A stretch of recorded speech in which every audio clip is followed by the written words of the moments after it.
오늘 구약 말씀 출애굽기 1장 8절 이하의 내용은 애굽 제국에서의 야곱의 후손들 곧 이스라엘이 오랜 세월이 흐른 후에 애굽 통치자들의 견제와 탄압을 받았다는 내용으로 시작됩니다.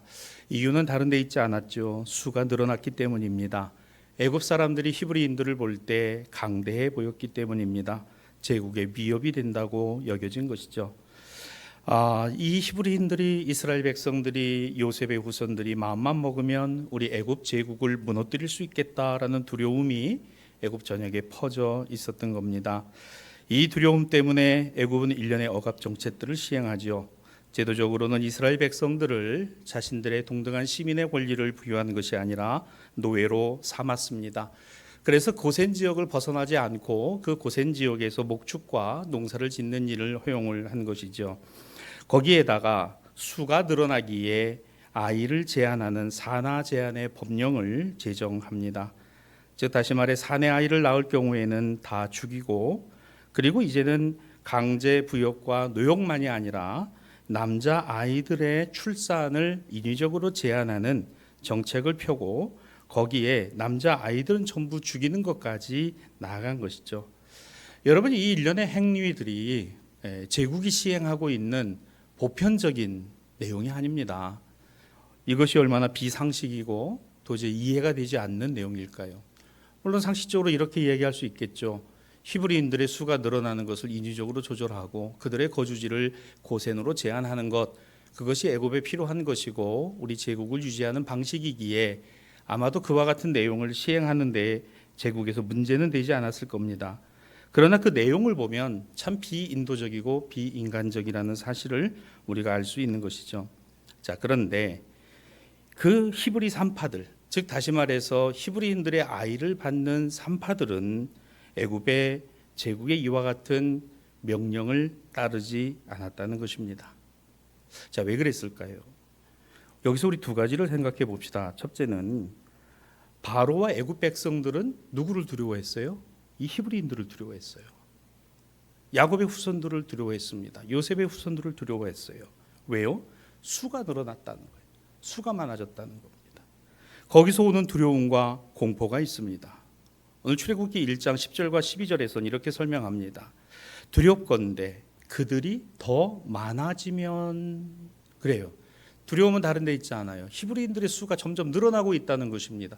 상대적으로 유대인들의 남자 아이들보다 더 많이 낳아지고 출생하고 그 수가 늘어나 어떻게 될지 모른다라는 겁니다. 이어서 12절에 이렇게 말하죠. 애굽 사람이 이스라엘 자손 때문에 근심하여라 그랬습니다. 이렇게 될 거라고? 글쎄요. 지금 애굽의 바로는 요셉의 시대와 요셉을 알지 못하는 사람이라고 했습니다. 그도 그럴 것이 그 애굽 땅에서 정착하여 산 지가 430년이 흘렀어요. 그 시간이 흘렀으니 알 리가 없겠죠. 그러면 그 시간 동안에 고센 지역을 중심으로 유대인들이 늘어나고 그 안에서의 삶을 이어갈 수 있었다라고 하는 것은 우리는 이렇게 고백합니다. 하나님의 은혜라는 것이죠. 여러분, 그 땅과 그 백성 가운데 하나님의 은혜가 있었다. 어디에서요? 애굽에서요. 고센 땅에서요. 누구에게요? 아브라함의 자손들에게요. 여러분, 우리 신앙과 믿음이 이와 같은 줄 믿습니다. 어디에 있든지 어느 곳에 있든지 하나님의 은혜와 돌보심. 여러분, 이것이 우리의 신앙의 고백이잖아요. 우리가 가난할 때, 힘들 때, 어려울 때, 노예로 살아갈 때, 우리에게 자유가 없을 때, 억압을 받을 때, 어느 곳에서 어떤 곳에 있든지 하나님은 우리와 함께하고 계시고 또한 우리를 붙드시고 인도하셨음을 우리가 고백하는 것처럼 그 430년 동안의 요셉의 후손들은요, 고센 땅이라는 지역의 나일 삼각주를 중심으로 목축을 하고 거기서 생산된 양이나 소와 이러한 제품들을 애굽에 납품을 하고 그 애굽에서 그것을 사용하고 이용했다는 거 우리가 알 수 있습니다. 고대 중동의 경제사를 놓고 보면 이 고센 지역이 상당히 좋은 지역이었던 거예요. 딱 우리 대사리 같이 낙동강을 중심으로 해서 삼각주 델타가 펼쳐져서 김해평야가 열려지듯이 고센이 딱 그런 지역이었습니다. 나일강의 나일 하구에 풍부한 퇴적 지형을 중심으로 해서 풀이 많이 자라니까 자연이 뭐가 돼요? 목축이 가능했던 곳입니다.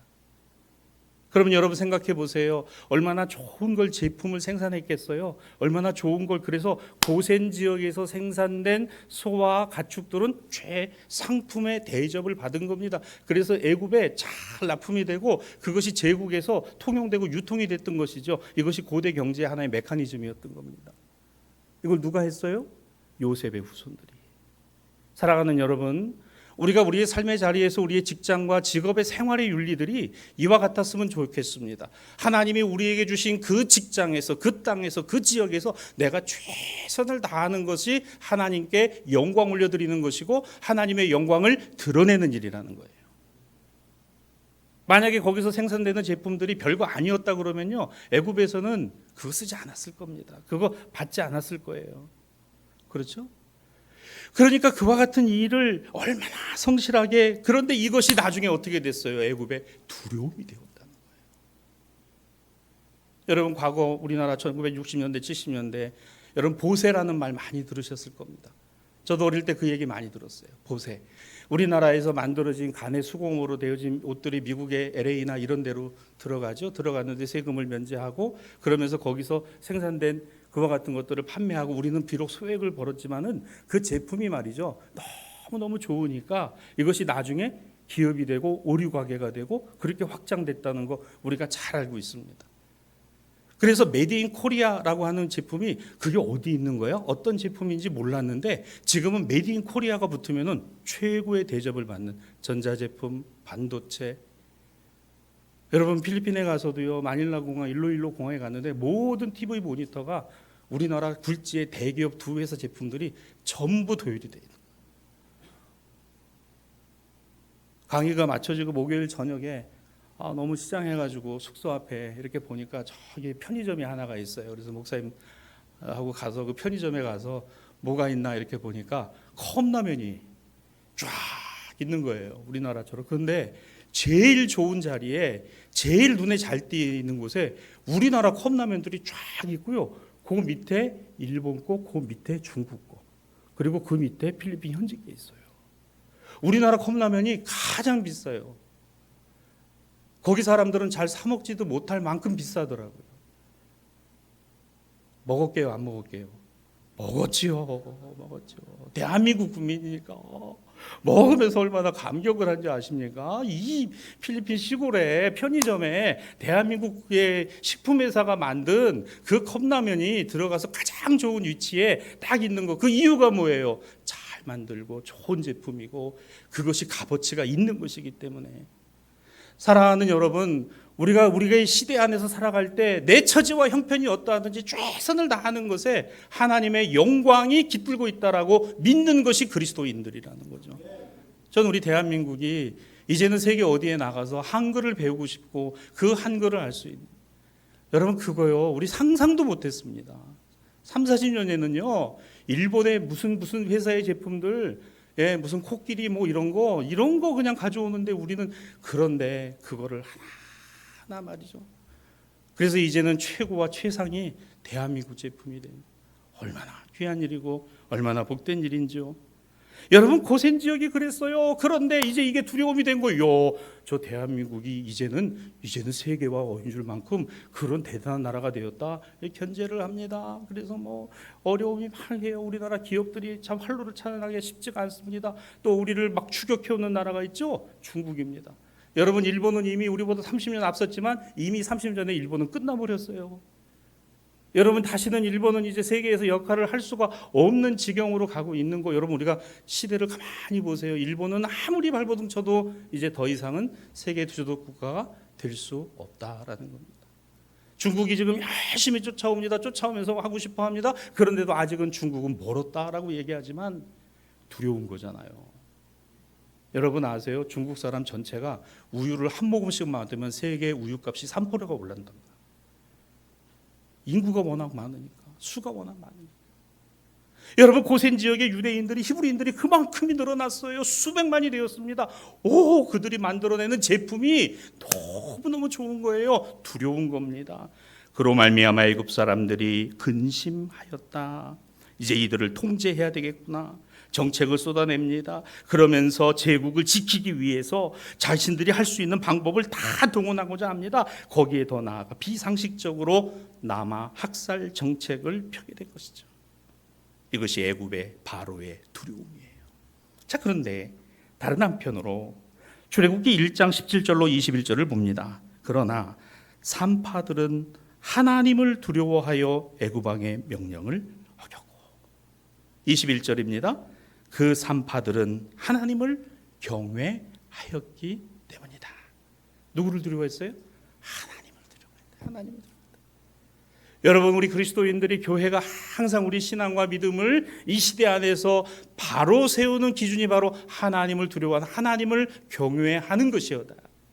역사의 주인이 하나님이십니다. 대한민국이 있게 하신 것이 하나님이십니다. 우리를 살게 하시는 것이 하나님이십니다. 오늘 이 나라가 할 수 있는 모든 일을 만들어 가시는 이가 하나님이십니다. 이 고백을 우리가 이어갈 수 있게 되는 것이죠. 히브리 산파들은 하나님을 두려워했어요. 여러분, 여기에 이 말씀을 가만히 보십시오. 하나님을 경외하였다라는 것은 단지 신앙적인 언어만이 아니라는 겁니다. 오히려 자신들이 처한 처지와 형편에서, 그 시대에서 꼭 필요한 모습이 하나님 경외였다는 것입니다. 산파들은 바로의 명을 거부하여 하나님 경외, 애국과 바로의 시대를 살아가는 그들은 어떤 삶을 살아가야 할 것인가? 하나님 경외.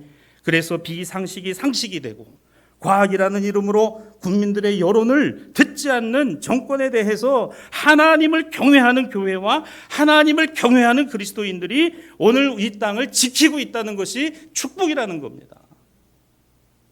여러분, 모든 권력은 국민으로부터 나오고 국민의 행복과 안위를 보장해야 되는 것이 권력의 가장 중요한 메커니즘이잖아요. 오늘의 우리의 시대를 보면 참 너무 안타깝고 너무 가슴 아픈 일들이 벌어지고 있습니다. 누구를 위한 정부이고 누구를 위한 권력인지, 국민들이 불안해하고 국민들이 힘들어하는데 무엇을 이야기하고 무엇을 설득하고 무엇을 말하고 있는지를 너무나 안타깝고 답답한 마음으로 지켜보고 있는 것입니다. 그러면 우리는 시대를 바라보며 동시에 신앙과 믿음의 눈을 들어 무엇을 바라봐요?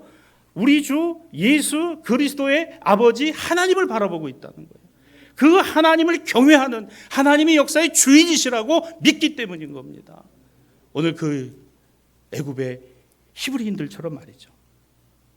하나님 경외를 시대의 원칙으로, 시대 분별의 원칙으로 삼았던 히브리 산파들의 손에서 살아나 오늘 이 이스라엘 백성들을 해방하는 일에 쓰임이 된 이가 있었으니 그것이 누구예요? 모세입니다. 모세. 여러분, 모세가 그 시대에 있었어요. 여러분, 모세는 죽을 수밖에 없는 운명을 가지고 태어났으나 하나님의 손길 안에서, 갈대 상자 안에서 나일강에 둥둥둥둥 떠나갔으나 애굽 바로 공주의 손에 건져짐이 되어 갈대 상자에서 건진 바 아이 모세라는 이름을 얻고, 오늘 그가 애굽의 왕실에서 자라, 그리고 그 애굽의 왕실을 나와 광야에서 하나님의 은혜를 경험하고 다시 돌아가 그 이스라엘 백성들을 이끌고 하나님의 약속의 땅 가나안을 향하여 나아가게 됐던 것이 바로 출애굽기의 전체의 내용이죠. 여러분, 이것을 보면 하나님은 역사의 주인이시고 하나님이 역사하심은 한 사람이 한 사람을 통하여서 하나님이 하시는 일이 대단하시다라는 걸 우리가 알게 되는 것입니다. 사랑하는 신앙가족 여러분, 수가 많으면 좋아요. 배치장도 맞들면 나으니까 더 힘이 되는 거 맞습니다. 그러나 중요한 것은 수가 많다고 해서 다 되는 것은 아니에요. 하나님의 은혜를 경험하고 하나님의 손길을 확신한 이 사람 하나 모세. 그런데 그 모세는 어떻게 살았나요? 하나님을 두려워하고 하나님을 경외했던 히브리 산파들의 손에서 살아났습니다. 죽을 수밖에 없는. 사랑하는 대사의 신앙가족 여러분, 하나님의 지혜는 하나님의 경외, 하나님의 경외는 하나님의 섭리를 깨닫게 되는 것입니다. 모세의 부모는 그를 석 달 동안 숨겨 키웠지요. 더 이상 불가능하자 갈대 상자에 넣어서 나일강에 흘려보냈습니다. 그럼에도 불구하고 공주의 손에서 건져진 것, 여러분, 저는 만남의 복이 있다고 생각해요. 하나님이 참 그와 같은 만남을 허락하여 주셨던 거죠. 애굽의 공주의 손에서 건져진 거잖아요. 여러분, 우리가 기도할 때 이 만남이 참 중요하다고 생각합니다. 우리 자녀들을 축복할 때도요, 좋은 선생님 만나게 해주세요. 하나님 좋은 친구들을 만나게 해주세요. 우리 아이가 좋은 친구가 되어주게 하옵소서. 여러분 병원에 갈 때도 마찬가지입니다. 병원에 안 가고 내가 기도해서 병 낫는다, 그거 신앙 아니에요. 병원에 가고 기도하고 가세요. 좋은 병원 만나고 좋은 의사 만나고, 우리가 버스를 탈 때도 비행기를 탈 때도 기도하며 타잖아요. 하나님, 오늘 이 조종사가, 이 운전사가 하나님 잘하고 졸지 않게 해달라고, 그렇게 기도하고 타는 거잖아요. 여러분, 모든 것이 하나님의 섭리 안에 있고 하나님의 역사 안에 있고 하나님의 손길 안에 있다라고 믿는 것이 우리의 신앙과 믿음인 겁니다. 출애굽기 2장 10절입니다. 이 아이가 자랐습니다. 모세라고 하였으니 그를 물에서 건져 내었습니다. 여러분, 공주는 자식이 없어 자식된 모세를 만났고, 모세는 자신을 양육하고 길러줄 자신의 생모가 아니라 유모와 같은 애굽의 왕실의 공주를 만나게 된 것이니, 여러분, 이것이 얼마나 큰 은혜고 축복이냐는 것입니다. 그렇습니다. 하나님의 지혜는 하나님의 섭리 안에 있고 하나님의 경륜이 됩니다. 여러분, 이것을 꼭 기억하시기를 바랍니다. 이거 우리가 할 수 있는 거예요. 하나님의 지혜는 하나님의 섭리 안에 있어요. 우리가 만드는 거 아니에요. 우리가 계산해서 되어지는 게 아니더라고요. 이거 하나님의 경륜입니다. 하나님의 역사입니다. 하나님의 손길입니다. 하나님이 붙들어 주시는 겁니다. 근데 인간은 여기서 참 교만하다고. 그게 마치 내가 해서 된 것처럼 생각하고, 내가 잘 알아서 된 것처럼 생각하고. 아니에요.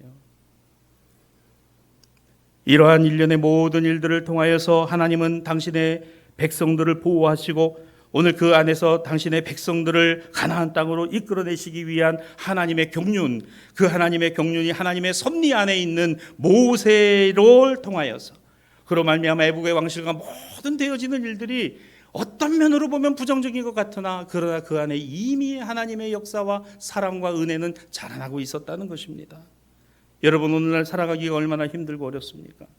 오늘의 이 시대가 정말 우리가 생각하지 않았던 그와 같은 모습으로 만들어져 가고 있고 세워지고 있다는 것을 생각해 봅니다. 오늘 여기서 히브리 산파들의 지혜로운 처신이 우리의 눈에 들어오는 겁니다. 만일 히브리 산파들이 하나님보다 제국 애굽의 바로를 더 두려워하였다면 어떻게 됐겠습니까? 그래, 야, 우리가 목숨 살기 위해서 이거 다 죽여야 돼. 우리 히브리인들의 아이들, 남자아이들 나면 다 버리고 죽이자. 여러분, 이랬다면 어떻게 됐겠어요? 내가 살아남기 위해서 다른 생명을 죽이는 것이 아무렇지도 않은 것이라면, 나아가 모세의 생모인 요게벳이 역청을 받은 갈대 상자를 만들어 아기를 담아 강물에 흘려보내는 것, 어떻게 보면 세상이 볼 때는 참 어리석은 일 같지만, 그러나 인간의 어리석음이 일까요? 아니에요. 하나님은 인간이 어리석기에 일하시는 것이 아니라 우리의 어리석음은 하나님을 깨닫지 못하는 데 있는 거예요.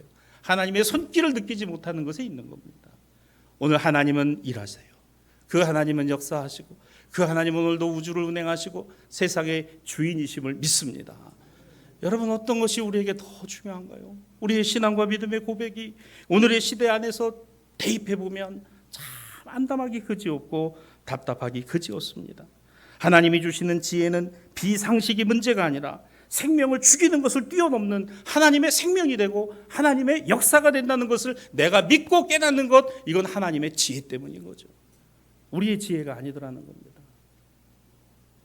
여러분, 이번에 필리핀에 가서 강의를 하는데, 참 나중에 우리 또 사진을 보겠습니다만은 정말 신청자들이 너무 많은 거예요. 가보니까.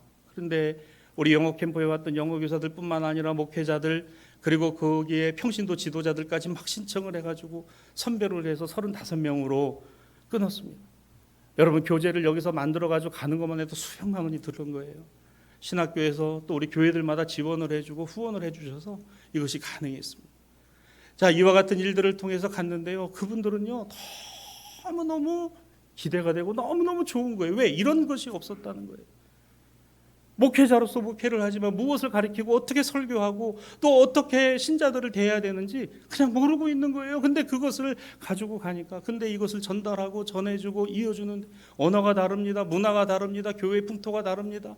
그런데 가만히 생각해 보니까 우리 한국 교회도 200여 년 전에 이렇겠구나, 선교사들이 들어와서 이 같은 마음으로 했겠구나라는 마음을 하나님 주시는데, 마음이 시간마다 울컥울컥.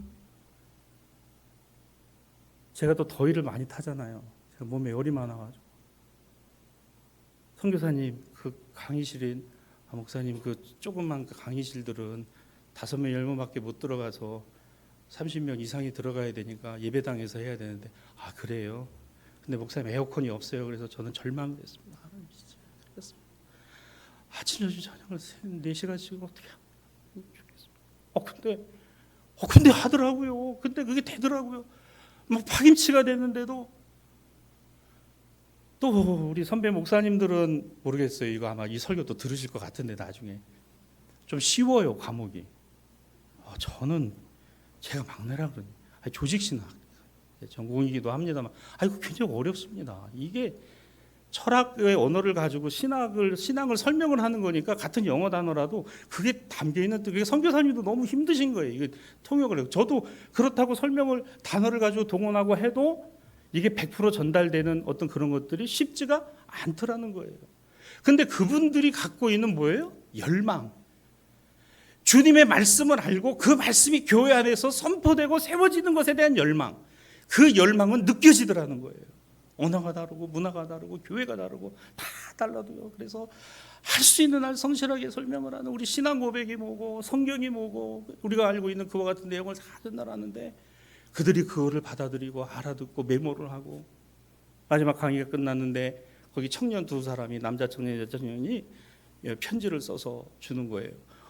근데 그 여자 청년은요 한글로 단어를 감사합니다, 고맙습니다 이런 단어를 쓰고 영어로 써서 편지를 주는데 그 내용이 그런 거예요. 처음에는 별로 기대하지 않았는데 시간 들으면서 하나님이 역사하고 계시고 우리 필리핀 교회를 사랑하신다라는 것이 느껴지더라는 거예요. 그러면서 그것이 가슴속에 와서 이제 그것을 이어 이제 사역지에 돌아가서 그와 같이 신앙과 믿음을 갖고 살아가겠다는 그런 내용들이 오는 거예요. 제가 줄 게 없어가지고 제가 더우니까 이 부채를 가지고 갔는데 손부채는 그 남자 청년에게 하나 주고 그다음에 필통 이렇게 한국 자수로 되어 있는 필통이 있어요. 그래서 그 필통을 해서 자매에게 줬는데 너무너무 좋아하는 거예요. 너무너무 좋아하는 거예요. 그게 여러분 이 마음속에 와서 오니까 200년 우리 한국 교회가 처음에 선교사들에게 이 복음을 듣고 이 복음을 받아들였을 때 그 마음이 어땠을까? 그 마음이 어땠을까? 여러분 오늘 한국 교회가 이렇게 된 것은 누구의? 하나님의 손길, 하나님의 섭리, 하나님의 지혜, 하나님의 경륜. 그런데 그 일에 쓰임받은 모세와 같이 모세를 살렸던 산파들과 같이 선교사들이, 목회자들이, 평신도 지도자들이 그리고 교회들이 후원하고 기도하고 지원한 것이 오늘 한국교회의 이 밑바탕에 초석이 되어 오늘날 세계적인 교회로 하나님이 쓰고 사용하신다라고 믿습니다. 얼마나 그것이 감사한지. 여러분 오늘의 이 시대는 어떤 시대입니까? 예수 그리스도가 다시 이 땅에 오심을 준비하고 소망해야 된다는 것을 우리로 깨닫게 하는 시대인 줄로 믿습니다. 우리가 히브리 산파들이기를 원합니다. 우리의 손에서 모세와 같은 사람들의 다음 세대들이 세워지기를 원합니다. 오늘 이 시대가 이렇게 혼란스럽고 이렇게 정치가 우리를 실망시키고 오늘의 세계 정세가 한치 앞도 내다보지 못하는 불확실성의 시대를 살아가지만 우리의 손에서 우리의 다음 세대들을 건져내고 우리의 손에서 우리의 다음 세대들을 살리고 우리의 손에서 예수 그리스도의 생명의 복음을 전할 수 있는 대로 전하는 것이야말로 하나님의 지혜요, 하나님의 경륜이요, 하나님의 역사요, 하나님의 능력인 줄로 믿습니다. 여러분 우리가 어리석을 때에 우리가 힘이 없을 때 그렇습니다. 그럼에도 불구하고 오늘 주님이 우리에게 하신 말씀이 있습니다. 복음서 마태복음 16장 13절 이하에 예수님이 제자들과 더불어 빌립보 가이사라를 지날 때 예수님이 제자들에게 이렇게 물으시지요. 사람들이 인자를 누구로 하느냐? 그래요. 느닷없이 이 질문을 하니까 오늘 제자들이 얼마 전에 죽은 세례 요한이라고 아니면 구약의 일리야라고 또는 에레미야나 선지자 중에 하나라고 합니다. 시장에서 떠도는 이야기들을 전하지요. 그래? 그러면 너희는 나를 누구로 하느냐?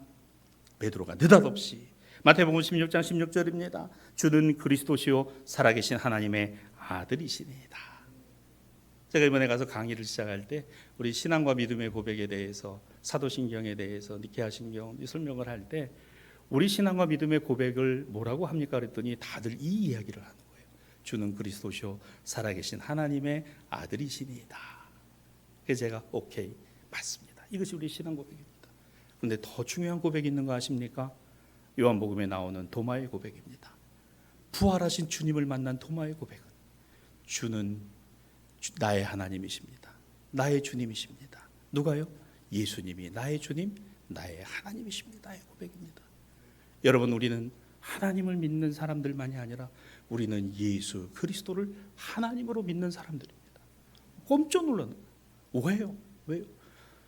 유대교도 하나님을 믿습니다. 이슬람도 알라라고 하는 하나님을 믿습니다. 모두가 다 하나님을 믿지만 우리는 나사렛 예수 그리스도를 하나님으로 믿습니다. 그래서 기독교입니다. 그래서 예수교입니다. 그래서 이것이 우리 신앙과 믿음의 고백입니다. 주는 그리스도시요 살아계신 하나님의 아들입니다라는 고백은 신학으로, 교회 생활로, 교회 다니면서 듣고 알 수 있는 내용이라 하더라도 부활하신 예수님을 내가 직접 만나요. 아, 예수님이 나의 하나님이십니다. 예수님만이 나의 하나님이십니다. 이 신앙과 믿음의 고백이 진짜 살아있는 신앙과 믿음의 고백이라는 것입니다. 여러분, 오늘 이 고백이 일어난 일이 어디에서 일어났습니까? 가이사라 빌립보입니다. 로마 황제에게 바쳐진 도시를 지나가는 그 가운데 일어난 일입니다. 마태복음 16장 17절에 그러므로 예수님께서 베드로에게 이렇게 얘기하시죠. 너에게 복이 있다. 이를 내게 알게 하니는 혈육이 아니요 하늘에 계신 아버지로부터니라. 하나님이 너로 이 같은 것을 알게 하셨느니라. 사랑하는 신앙 아버지 여러분, 오늘 우리가 이 시대를 분별하는 일, 하나님의 지혜로 되는 것이에요. 하나님의 경륜이 이 속에 있음을 믿어야 합니다. 하나님의 손길이 분명히 작동하고 있다는 것을 우리가 알아야 한다는 것입니다. 그러므로 이 신앙과 믿음의 고백을 통해서 우리는 오늘의 이 시대를 바라볼 때마다, 아니 어쩌면 오늘 우리의 시대가 빌립보 가이사라와 같은 마태복음 16장 13절에 바로 그 지방을 바라보았던 제자들의 시각만이 아니라 그곳에 계시는 하나님의 아들 예수 그리스도를 바라봐야 한다는 겁니다. 무슨 말입니까? 이 가이사라 빌립보는 로마의 황제에게 드려진 도시잖아요. 오늘 여기에 신전이 큰 것이 있었습니다. 오늘 그 신전은 세계를 움직이는 신이라고 이야기를 했어요. 그와 같은 신을 숭상하고 그와 같은 신을 바라보던 그 사람들 가운데에서 예수님은 너희는 나를 누구라 하느냐. 여러분, 오늘 우리 시대에 예수님이 누구이십니까? 하나님의 아들이십니다. 우리의 구원자이십니다. 세상의 주인이십니다. 그 주님이 우리를 구원하십니다라는 이 신앙과 믿음의 고백이 우리 안에 살아있고 살아있을 때에 비로소 우리는 하나님의 지혜, 하나님의 경륜, 하나님의 역사를 깨닫게 되는 것이죠. 저는 그렇게 믿습니다. 여러분, 이 당시에 그 계획도시, 그 대단한 도시들을 바라보면서 예수님 제자들이 흔들렸을 것 같아요. 이 가이사라 빌립보 지금은 돌무더기 유적만 있습니다만은 가보면요, 어마어마한 땅에 신전과 궁전들의 터들이 자리 잡고 있어요. 그런데 그러한 것을 바라보면서 너희는 나를 누구라 하느냐.